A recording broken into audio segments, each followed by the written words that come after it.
Kumusta mga boss? Ako si JC at kasama ko naman ang best friend ko sa school na si Lulu. Ako si Lulu.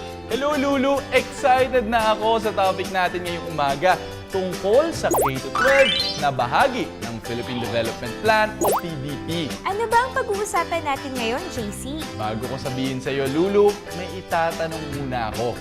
Naranasan mo na bang tuksohin sa school? Oo, JC. Madalas tinutukso nila ako na ang payat ko raw. Nako, ganon? Sakto pala talaga ang topic natin. Dahil alam mo ba, noong nakaraang December 13, 2013, opisyal nang nilagdaan ang Implementing Rules and Regulations ng Republic Act No. 10627 o mas kilala bilang Anti-Bullying Act of 2013. Ano ba yung bullying, JC? Lulu, ang bullying ay tumutukoy sa pisikal na pananakit sa kaklase, kagaya na lamang ng panununtok, panunulak, paninipa, pananampal, panunukso at iba pang uri ng pananakit na ginagamitan ng mga mapapanganib na bagay. Maituturing din na bullying ang pananakit ng damdamin ng kaklase kagaya na lang ng pagmumura at magiging mapanlait sa kasarian, itsura, pananamit at pangangatawan niya. Ibig sabihin, hindi na nila ako tutuksohin sa school?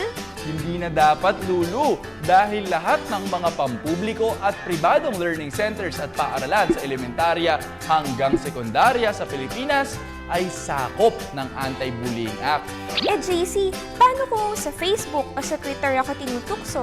Bullying din ba yun? Nako, oo Lulu, cyberbullying ang tawag doon at mahigpit din itong ipinagbabawal sa ilalim ng Anti-Bullying Act. Ano ba ang mangyayari kapag napatunayan na ng bully ang isang estudyante? Ang pag-hindi sa isang estudyante o pagpapaalis sa kanya sa paaralang pinapasukan niya ay ilan lamang sa mga kaukulang parusa na maaaring ipataw kung mapatunayan na ang isang mag-aaral ay nambuli.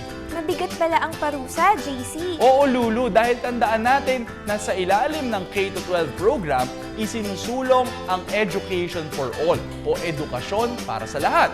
Ibig sabihin, anuman ang kulay ng iyong balat, naiiba man ang iyong kultura at kagawiang nakagisnan, ibang relihiyon man ang iyong kinabibilangan, normal o may kapansanan ka man at hindi man pamilyar sa iyong mga kaklase ang gamit mong wika, hindi ito hadlang para hindi magkaroon ng maayos at magandang kapaligiran sa paaralan ang isang estudyante.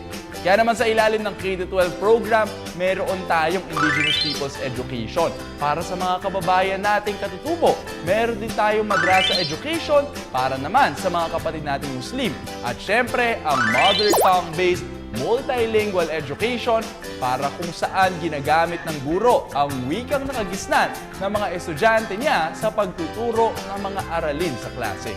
Bilib na talaga ako sa K-12 program, JC. Alam mo, Lulu, ako rin. Kaya nga mga boss, ating paalalahan bagets na magkaroon na mabuting asal at maayos na pakikitungo sa kanilang mga klase sa school. Para balikan ang aming past episodes, bisitahin lang ang aming YouTube channel. Ako si Lulu. At ako naman si JC Tejano para sa K-12 Kaalaman. Paalam!